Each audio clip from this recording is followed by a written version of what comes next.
আসসালামু আলাইকুম। পরের জায়গা পরের জমি ঘর বানায় কেমনে রই, যদি আমি ভুল না করি এটাই তো হবে নাকি? আসেন, কেন বলতেছি এই কথা, এই যে চারিদিকে ঝোর, এর মাঝেই এই যে টিনের জোড়াতালি দিয়ে টিনের একটা ঘর, ভ্যান চলায় তাদের সংসার চলে। হঠাৎ করে গত 3 দিন আগে ভ্যানটা হারা গেছে। এখন তাদের সংসারে খাবার যে খাবে সেটাও নাই। আসসালামু আলাইকুম। ভ্যানটা কিভাবে হারালো? আমার ভ্যানটা ভাই আমি এই জায়গায় সামনে রাখিয়ে জুম্মার নামাজ পড়তে গেছি। আমি 5 ওয়াক্ত নামাজ কালাম পড়ি। তো জুম্মার নামাজে গেছি, জুম্মার নামাজ থেকে ঘুরে আসি, দেখি যে আমার ভ্যানটা নাই, ভ্যানটা হারাই গেছে। অনেক খোঁজাখুঁজি করলাম, এই পর্যন্ত খুঁজতেই আছে। নামাজে গেছে, 80 থেকে ভ্যান নাই। শুক্রবারের দিন ভ্যানটা কিস্তির পরে, ঘরটা কিস্তির পর, আমার চলাফেরাই কিস্তির পরে। আর ওই ভ্যানটা চলাই আর ওই কিস্তিগুলা চলাই আর কি, টানি সংসারটা চলাই টুকটাক, আর ওই কিস্তিগুলা টানি। ওই ভ্যানটার পরে আমার স্বপ্ন। ছেলেটার তো হার্টের সমস্যা, আমার হলে নিজে অসুস্থ, ডাক্তার আমাকে ভারী কাজ করতে নিষেধ করছে। ওই ভ্যানটা চলাই আমি খাই, চলি, সংসার নিয়ে। আহা, কি কষ্ট লাগে ভাই। কোন দেশে বসবাস করি আমরা? এই ভিডিও শেয়ার করবেন না, কোনটা শেয়ার করবেন বলেন? ভ্যান আপনাদের হবে ইনশাল্লাহ। আমি যেহেতু আসছি, এই তোমরা টেনশন করো না, বাবার জন্য দোয়া করো। দেখছেন ফুটফুটে 3টা ছেলে মেয়ে। হ্যাঁ ভাই, এই এলাকার মধ্যে নোরের অবস্থাই খুব খারাপ, আপনি খুঁজে একটা পাবেন না।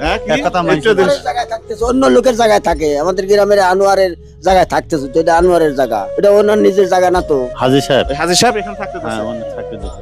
আহা, দেখছেন ভাই, আমরা যেন ওনাদের ভ্যানটা খুব দ্রুত একটা ব্যবস্থা করে দিতে পারি। মোটা টায়ার আলা না, আপনার কে হয়নি? আমার ছেলে, ছোট ছেলে, আর আমি হচ্ছি মা। একবার আসছিলাম ওনাদের খোঁজ নিতে, সকালে গেছি এবং রাত্রে গেছি দুইবার। আমি বলেছিলাম 3-4 দিন পর আসবো। হ্যাঁ 3-4 কিন্তু আমার মনের মধ্যে কেমন যেন লাগলো যে না, এই বাড়িতে আমার আজকে যাওয়া উচিত। তো আমি এখানে আসার পর যখন ওনার পাই নাই, তাই উনি কোথায় যেন গিয়েছিল।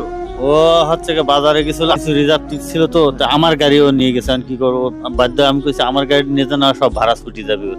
ঠিক আছে, আমার গাড়িও দিয়ে দিছি যে তুই খাদ্য কেটে লিয়া। আপনারা না পায়া শুধু কান্নার পর কান্না, যে আমার কপালই মনে হয় এরকম। ঠিক আছে, এটি করতেছে আর কানতেছে। 5 ওয়াক্ত নামাজ কালাম পড়ো, আপনার জিজ্ঞাসা করে দেখেন মুরব্বীরা আছে। হ্যাঁ, বাসা সহ নামাজ। হ্যাঁ হ্যাঁ এই তুমিও নামাজ কালাম পড়ো? জি। আর টেনশন করো কেন? হ্যাঁ, তোমরা 5 ওয়াক্ত নামাজ কালাম আদায় করো, আর তোমার টেনশন করো কেন? আল্লাহ আছে না, আল্লাহ পাক আছে। 1 মাস রোজা রাখেছে এই ছেলেটা, বুঝছেন? খুব মায়া হয় দেখলি, একটা মাস রোজা। ইস, দেখছেন কি ফুটফুটে মেয়ে, কি মায়া। আহা, দেখছেন? আর এদের ভ্যান যদি আমি না করে দিতে পারি, তাহলে তো এই লাইনেই তো আমি ব্যর্থ। আমি তো ব্যর্থ হয়ে যাবো। আমি তো কোনো জায়গায় হারি নাই ভাই, কোনো জায়গায় ব্যর্থ হই নাই, এ জায়গায় ব্যর্থ হবো না। আপনার বাড়িতে আমি ভ্যান নিয়ে আসবো। আমি হার্টের অবস্থা ইনশাল্লাহ ঠিক হয়ে যায় না। চাষি ভাই কাঁদেন না, আপনি কান্না করেন না ভাই, কান্না করেন না।